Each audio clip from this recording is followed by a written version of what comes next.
Il est 13 h ce jour-là devant l'Institut suédois à Paris et une drôle d'ambiance s'échappe des murs de ce bel hôtel particulier.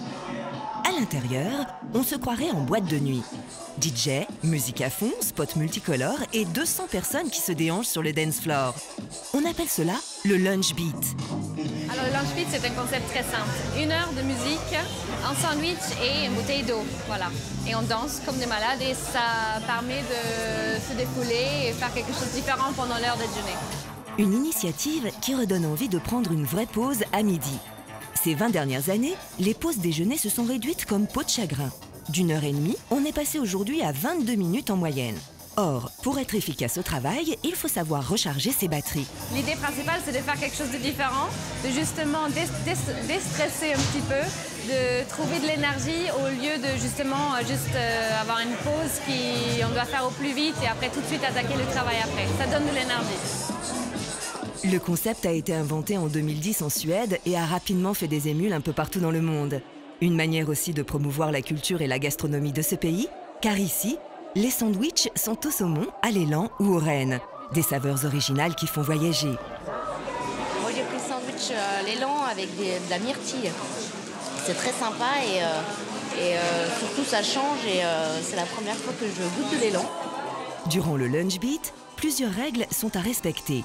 Interdiction de parler boulot, obligation de danser, on ne boit que de l'eau et cette parenthèse inattendue ne dure que 60 minutes. Ça change un peu de nos pauses déj de d'habitude où on va au resto, où on mange un sandwich devant notre ordinateur. C'était plus sympa.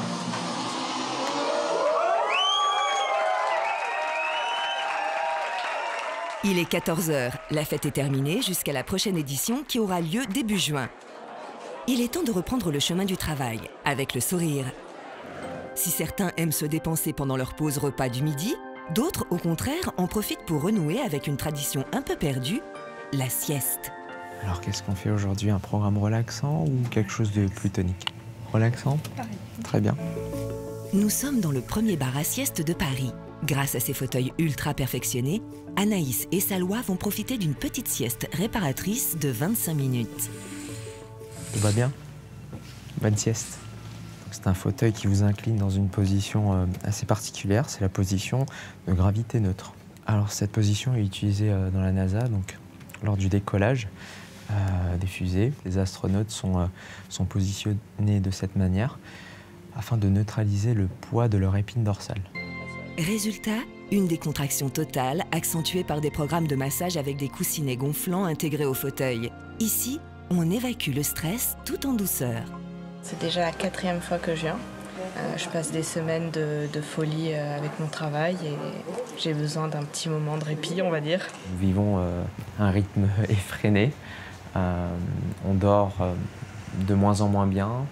Les temps de parcours vers le travail tendent à se rallonger.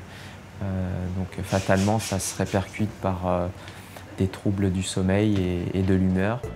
En plus des fauteuils, on trouve aussi des lits massants grâce à des pierres de jade chauffées. Des outils de relaxation qui attirent de plus en plus de monde.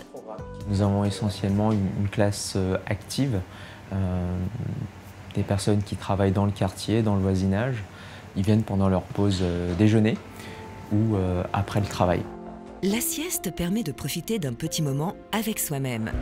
Mais pendant les pauses repas du midi, certains cherchent au contraire à sortir de leur solitude pour faire des rencontres. Bonjour. Bonjour. C'est le co-lunching alors? Oui, c'est ça.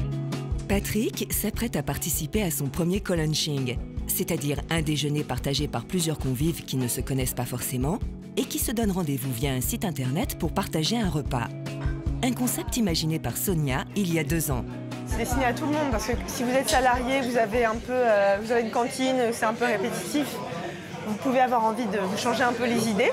Ça permet aussi de voir d'autres personnes que ses collègues. Si vous travaillez en indépendant, ça permet de briser l'isolement qui est souvent associé à ce genre de travail. Et puis si vous cherchez un boulot, c'est une super occasion de faire du réseau. Une sociabilité retrouvée autour d'un bon repas. Le co-lunching, c'est plutôt une expérience qui m'a permis de rencontrer des gens, de faire une culture, d'avoir un bol d'air, me forcer finalement à m'arrêter. L'idée commence à se développer en province et même à l'étranger. Un nouveau réseau social à la française est né.